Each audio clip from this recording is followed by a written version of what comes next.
If there's a word that can be tossed around gaming today, it's hype. As soon as an announcement is made, the internet floodgates open up to so much interpretation. Hell, there's YouTube channels dedicated to it. People get so excited for a game that you'll constantly be reminded of the upcoming game's release.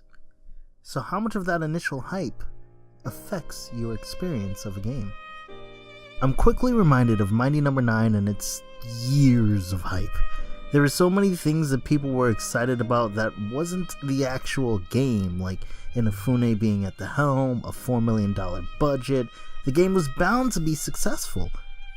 Then comes the years of delays, the second Kickstarter, them PS2 graphics, and that trash trailer tarnished not just the hype, but the entire game. It made so many worse of 2016 lists for mainly those reasons, not really the game itself. But what about a series, those long-lasting ones like Mario, Zelda, and Final Fantasy? Any sequel to those get announced and there's loads of hype, but loads of comparisons too. It's easy to compare them to the Mario 64's, Ocarina of Time's, and Final Fantasy 7's and call the new entries bad. You also get complaints about any little changes, right? Why is Resident Evil first person now? Why can't Sonic go back to 2D?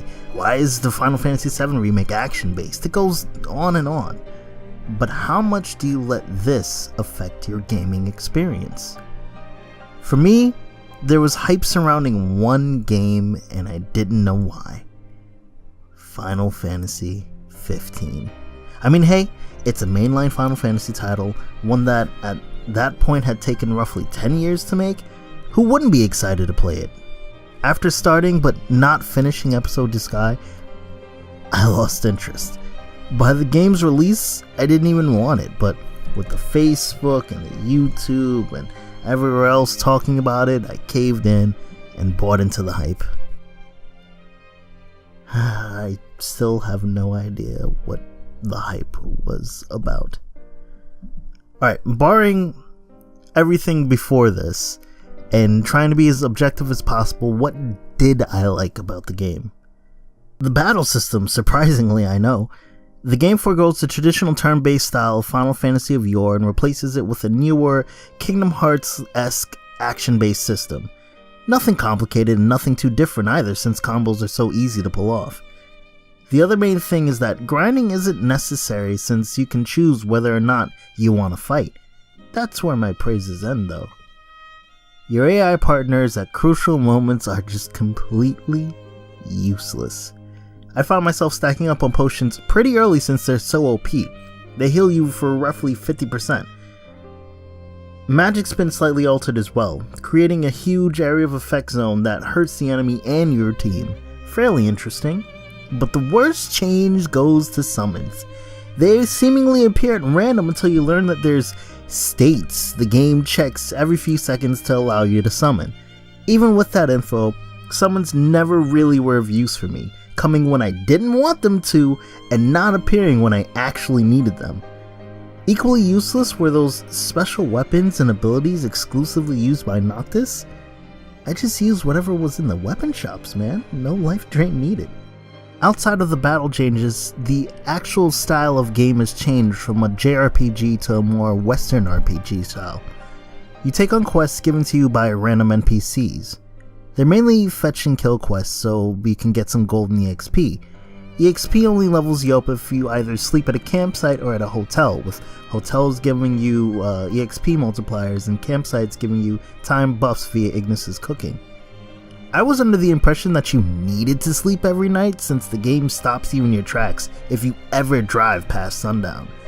This led me to be underleveled for a good portion of the game, and that was the only time I really ever had difficulty since I was taking on quests that were 5 to 10 levels above my own. That's when I learned there were no repercussions if you stayed up for 40 days in a row and leveled up 20 times in one night. In addition to getting EXP, you get AP for the various activities you partake in, which are used on the Ascension grid where you can learn new abilities for the characters. It's pretty straightforward, though I didn't change Ignis's ability throughout the whole game. Yes. Good. Everyone regroup. Okay. But what's the story behind these quests anyway? They're is none. Like, it contributes nothing to the overall plot. These NPCs are all forgettable. Sometimes just weird people ask you to do stuff and that's it. Nothing beyond that.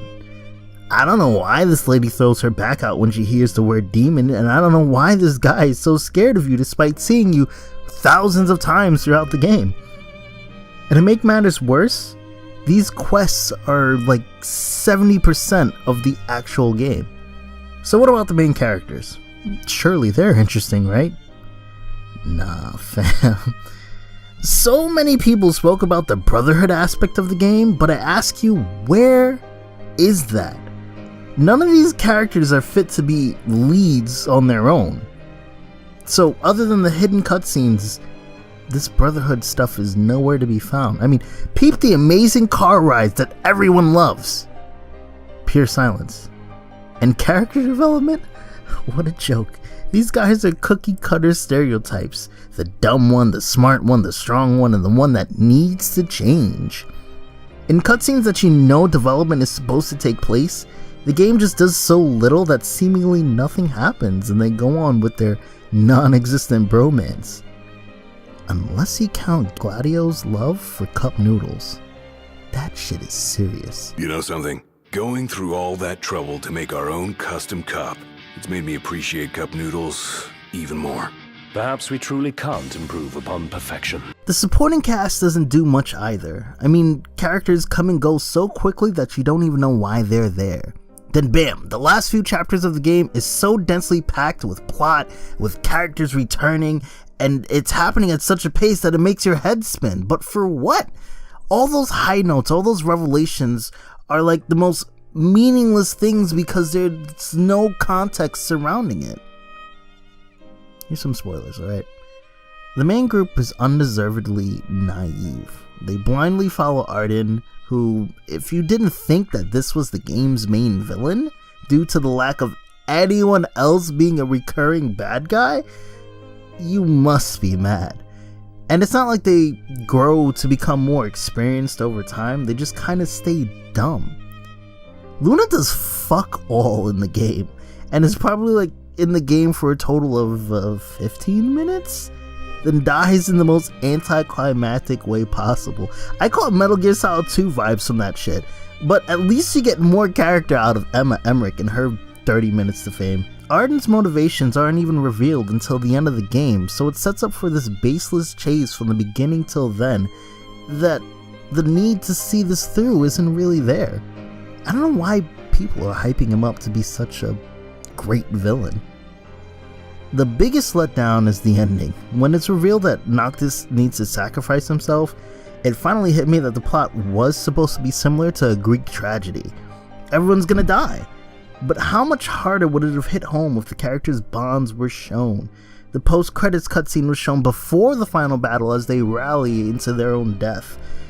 For these dudes that should have been brother-like to the main character, for Noctis to have accepted his fate, or struggled with accepting his fate rather, these were all things that could have made for great character arcs, but it's just absent. One can argue that the game was trying to be subtle with all of this. There's subtlety, and there's being completely empty-handed. The ending is criminally smothered by 40-something odd hours of complete nothingness. In the end, I'm not saying 15 is a bad game.